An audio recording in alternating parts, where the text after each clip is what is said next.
So casting on, that's pretty important because you can't really knit if you haven't cast on yet. And casting on in lace can be a little bit daunting sometimes, but it really doesn't have to be. So really all you need to know is the appropriate way to cast on for what you're actually going to make. And much of lace is made as flat pieces like scarves or stoles or shawls that are square, and they start with a straight edge. And that's a good place to start if you've never knit lace before, because you kind of get the feeling of moving back and forth without having to worry about the shape of the thing changing or anything. So, you know, there's a bunch of different difficult cast-ons that you can try. You know, for sweaters, there's long tail and German and all these different kinds of things. But for lace, honestly, what I would recommend, the best one to use, is the one they tell you never to use for anything, which is the backwards loop cast-on. The reason is because it is so stretchy, because it uses so much extra yarn. You can move the yarn around from stitch to stitch, which is great when you're doing your first row. And when you have to pick up to do a border or anything like that or sew it in, you won't even see it. I also recommend very strongly casting on double-stranded, and the reason for this is that it's not only going to give you a more solid edge, and this is especially in the case where the cast-on is the edge and there is no border after that, it'll give you a lot of drape because it's going to add just a little bit of weight to the edge of your shawl.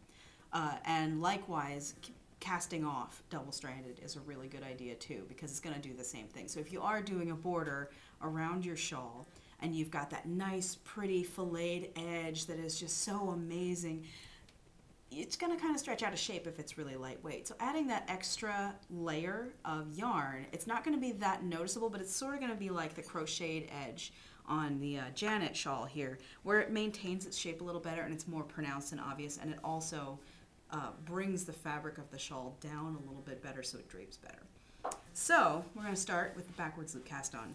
If you don't already know how to do it, it's very simple. And I'm just using some worsted weight yarn and a big fat needle just so you can see my fingers a little bit better. But you always start with a slip knot. So there's that. And this is super, super easy. All you do, you wrap it around your thumb, grab the little pinch, pinch where it kind of crosses there, and then just pull it over. And that's it. That's all there is to the backwards loop cast on. Just make sure you don't do it too fast, too tight, because you are going to have problems with your first row. Especially with lace yarn, you can have a little bit of trouble getting those first stitches. So you just want to take your time, make sure it's nice and loose. And in fact, if you think you might have problems with the looseness of it, do it on a couple needle sizes higher. That kind of goes for a lot of different kinds of projects, not just lace. But in the case of lace, since you're going to be stretching it all out of whack anyway, no one will ever know the difference.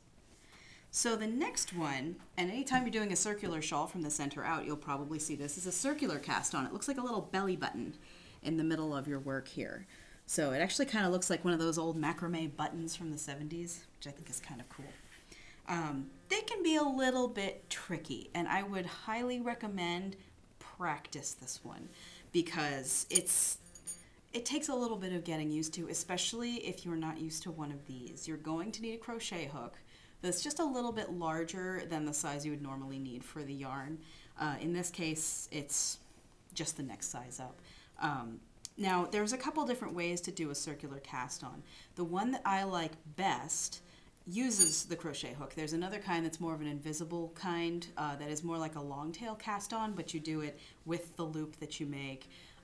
The only thing that I don't like about that one is that if you drop your needle in the middle of doing that cast on, you'll lose your stitches, and that just makes me angry. So I do it this way. It's a little bit bulkier, you're going to notice it, but if you drop your crochet hook, the stitches will stay there because essentially it is crochet.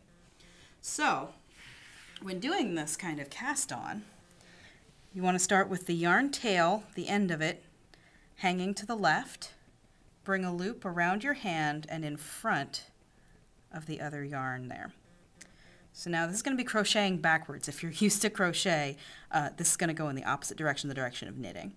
So you just want to reach underneath the first loop, grab your working yarn, pull it under, and then grab your working yarn again and pull it through that first loop. Now you have one stitch. The next one, you do the same thing, but you go under both strands of this loop. You go under the loop itself and the tail. So you go under, grab, pull up a loop, go back through there, and pull another loop through. Now, unlike crochet, you leave all of these stitches on the needle. So it's more like Tunisian crochet, I guess you could say. But you just keep doing that until you have the desired number of stitches. Usually it's an even number, but it depends on what kind of thing you're doing. So you just keep on going, keep on trucking. And then when you're done with that, you can distribute it evenly on a few needles. I would recommend pushing it off the back of the crochet hook because you're not going to have to worry about the hook end getting stuck in it. So in this case, I just have 4 stitches. And I'm just going to put them evenly onto... oh no, technical difficulty. Just going to put them evenly onto 2 needles. And then all you do, because that looks really funny, doesn't it? You're like, how does that look like a lace cast on? You find your tail and you pull. And that's it.